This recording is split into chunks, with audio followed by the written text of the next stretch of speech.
ഇത്തരം അവയവങ്ങൾ ദാനം ചെയ്യാൻ സമ്മതപത്രത്തിൽ ഒപ്പിട്ടെന്ന നിഷ ജോസ് കെ മാണി തന്റെ മരണം മറ്റൊരാളുടെ തുടക്കമാവുമെങ്കിൽ അങ്ങനെ ആവട്ടെ. 14 അവയവങ്ങൾ ദാനം ചെയ്യാൻ അവയവദാന സമ്മതപത്രത്തിൽ ഒപ്പിട്ടെന്ന് നിഷ ജോസ് കെ മാണി വെളിപ്പെടുത്തി.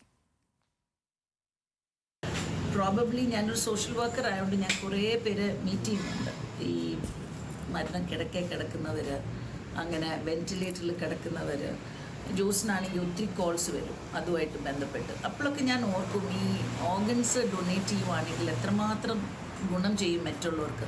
പലപ്പോഴും നമ്മൾ മരിക്കുമ്പോൾ നമ്മുടെ ഓർഗൻസോട് കൂടി നമ്മൾ മരിച്ച് അതങ്ങ് അടക്കി അങ്ങ് പോകുന്ന അതേ സംഭവം, അത് പുറമേയുള്ള സാധനമല്ലല്ലോ, ഉള്ളിലുള്ള ഒരു കാര്യം. അത് നമ്മൾ ആർക്കെങ്കിലും കൊടുത്താൽ അത് ആർക്കെങ്കിലും ഒരു ലൈഫ് കൂടുതൽ വരുവാണെങ്കിൽ.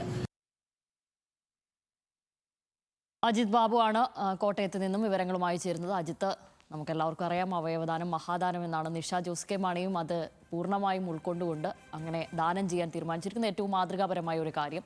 പലർക്കും നിഷ ജോസ് കെ മാണി നമുക്കറിയാം, അവരൊരു സോഷ്യൽ വർക്കറാണ്. പലർക്കും ഇത് കണ്ട് അവരെ കൂടി മാതൃകയാക്കാവുന്നതാണ്. ചിലരെ അവരുടെ ചിന്തയിലേക്ക് ഈ കാര്യങ്ങൾ കൂടി ഉൾക്കൊള്ളിക്കുവാൻ നിഷയുടെ ഈ തീരുമാനത്തിൻ്റെ ഫലമായി ഉണ്ടാകുമെന്നും ഈ ഘട്ടത്തിൽ പ്രതീക്ഷിക്കുന്നു. വിവരങ്ങൾ പറയൂ.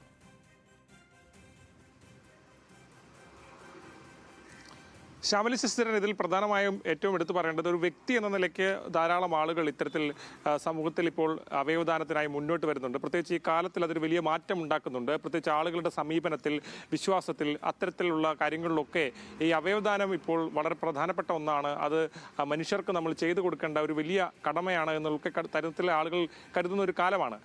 പക്ഷേ നിഷ ജോസ് കെ മാണിയെ സംബന്ധിച്ച് അവർ സമൂഹത്തിൽ ശ്രദ്ധിക്കപ്പെടുന്ന ഒരാൾ കൂടിയാണ്. അതുകൊണ്ട് തന്നെയാണ് ഇത് കൂടുതൽ ആളുകളിലേക്ക് സന്ദേശം ഉൾപ്പെടെ എത്തുന്ന തരത്തിലേക്ക് അത് മാറുന്നത് എന്നുള്ളതാണ് പ്രധാനപ്പെട്ടത്. സാമൂഹ്യ മാധ്യമങ്ങളിൽ പങ്കുവെച്ച ഈ കുറിപ്പും അതേ തുടർന്ന് ഇത്തരത്തിൽ ഈ പ്രതികരണത്തിലും എല്ലാം സൂചിപ്പിക്കുന്നത് തന്നെയാണ്. നിഷ ജോസ് കെ മാണിയും അത് തന്നെയാണ് പറയുന്നത്. താനിത് പബ്ലിക്കായി ചെയ്യാനുള്ള കാരണം, പബ്ലിക്കായിട്ട് അറിയിച്ചുകൊണ്ട് ചെയ്യാനുള്ള കാരണം, മറ്റാളുകൾക്ക് ഇതിൽ പ്രചോദനം ലഭിക്കുകയാണെങ്കിൽ അത് വലിയ കാര്യമാണ്. തൻ്റെ മരണത്തിന് ശേഷവും മറ്റാളുകൾക്ക് താൻ കാരണം പ്രയോജനം ഉണ്ടാകുന്നുണ്ടെങ്കിൽ അത് ഉണ്ടാവട്ടെ. അതുകൊണ്ട് തന്നെ കുടുംബത്തിൻ്റെ കൂടി സമ്മതത്തോടു കൂടിയാണ് താൻ ഇത് ചെയ്തത്. കാരണം കുടുംബം കൂടി അറിഞ്ഞു ചെയ്താൽ മാത്രമേ പിന്നീട് താൻ മരണപ്പെട്ടാൽ അപ്പോൾ ഈ കാര്യത്തിൽ കുടുംബം ഒരു നിലപാടെടുക്കണം. ആ കാര്യം കൂടി അറിഞ്ഞുകൊണ്ട് എല്ലാവരോടും സംസാരിച്ച് തീരുമാനിച്ചാണ് താൻ ഇത്തരത്തിലൊരു കാര്യം ചെയ്തതെന്ന് കൂടി അവർ പറയുന്നത്. ഇതാണെങ്കിലും വലിയ മാതൃകാപരമായ നിലപാട് തന്നെയാണ്. മനുഷ്യർ മരണപ്പെട്ടാലും നമ്മൾ മറ്റൊരാളിലൂടെ ജീവിക്കുക എന്ന് പറയുന്നത് അത് കുറച്ച് പ്രത്യേകതകളുണ്ട്.